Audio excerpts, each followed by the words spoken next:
今集嘅主題係從旺角車站到九龍車站，或者稱為尖沙咀站。我估大家都應該認得呢度係咩位置啦。今時今日離開旺角站去到下一站紅磡，大約係3分鐘嘅車程。就算我細個嘅柴油火車年代咧，都大約只係10分鐘左右啫。但呢一段路線呢，就係九廣鐵路變化最大嘅地方。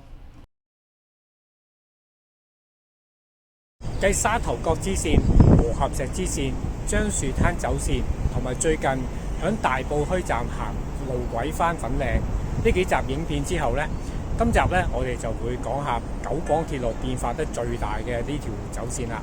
好多人覺得當尖沙咀站拆咗之後呢，就應該乜都冇得剩噶啦。事實上呢，係真係乜都冇得剩噶啦。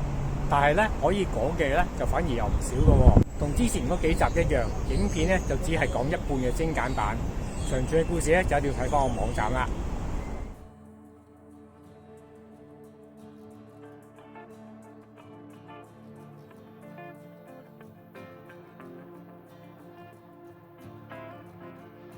九廣鐵路通車之時，總站並非紅磡站或者尖沙咀站。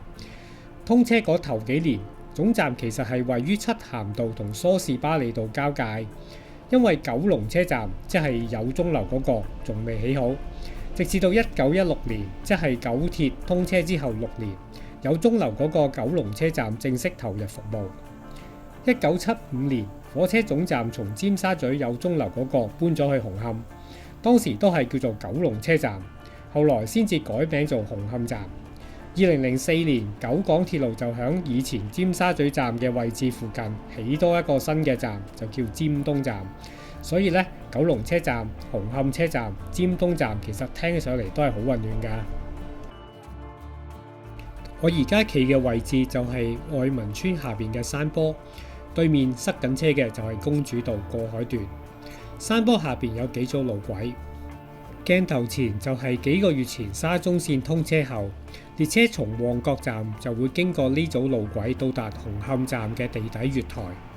中間呢一條就係沙中線未通車時旺角到紅磡站嘅走線，最遠嗰條就最唔覺眼，但係佢就係幾十年前旺角去到尖沙咀嘅走線。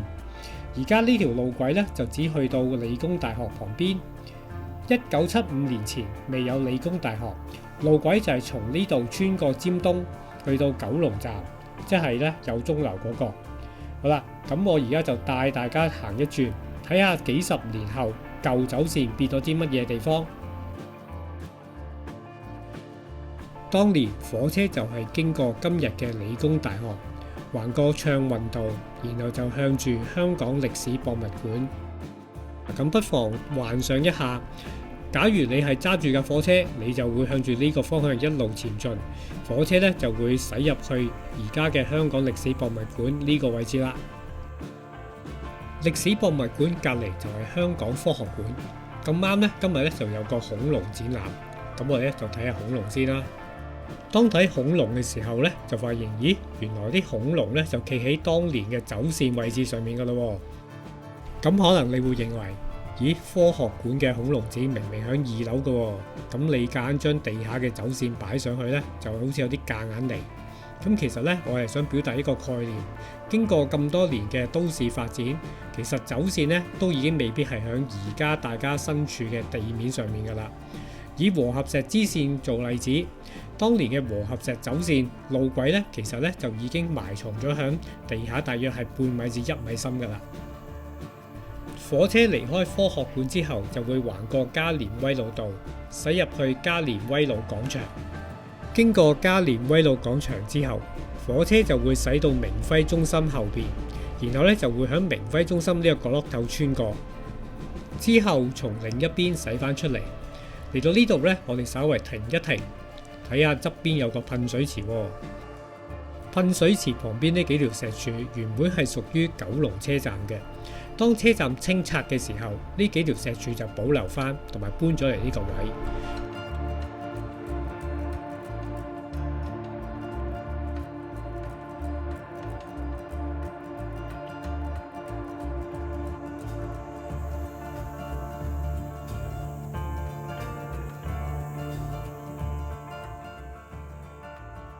咁好啦，睇完水池同埋石柱之後呢，火車就會經過安達中心同埋冠華中心，然後呢就會橫過摩地道，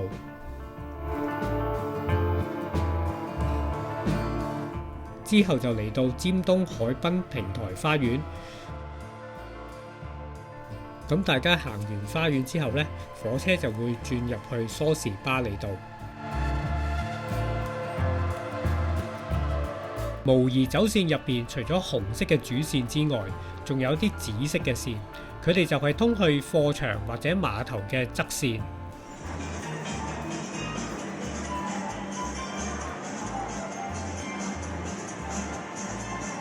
火車轉完個彎之後呢，就會見到九龍車站嘅月台啦。響月台旁邊呢，就仲有其他嘅側線。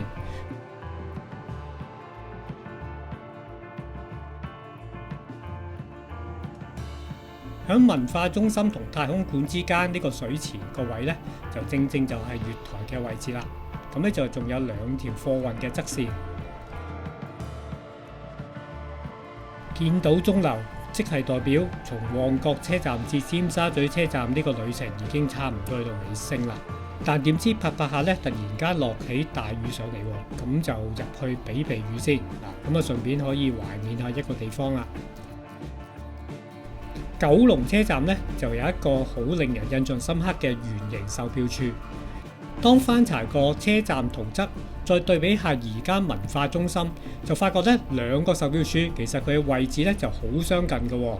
咁就唔知係一個巧合定係專登咁樣起法嘅呢？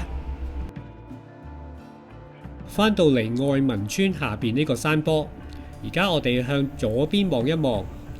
從旺角車站至到九龍車站，其實呢係有兩條支線嘅，分別通往黃埔船澳同埋九龍倉碼頭。黃埔船澳支線大約就喺呢個位置，橫過漆咸道北，然後向紅磡進發。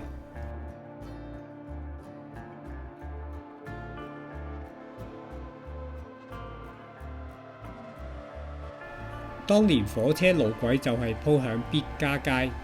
當時嘅貨卡就係沿住必嘉街一路去到而家嘅黃埔花園。黃埔花園嘅地標就係呢架黃埔號。咁其實黃埔花園嘅前身正正就係黃埔船澳。至於九龍倉碼頭，我哋先睇一條從英國一個博物館揾到關於第二次世界大戰嘅片段。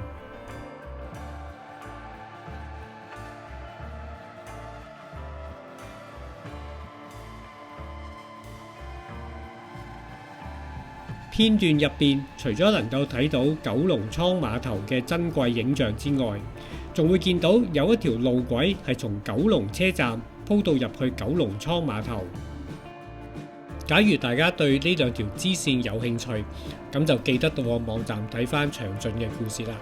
咁除咗兩條支線嘅圖則之外呢，就仲有一啲好得意嘅歷史故事。咁今集就到呢度啦，我哋下集再見。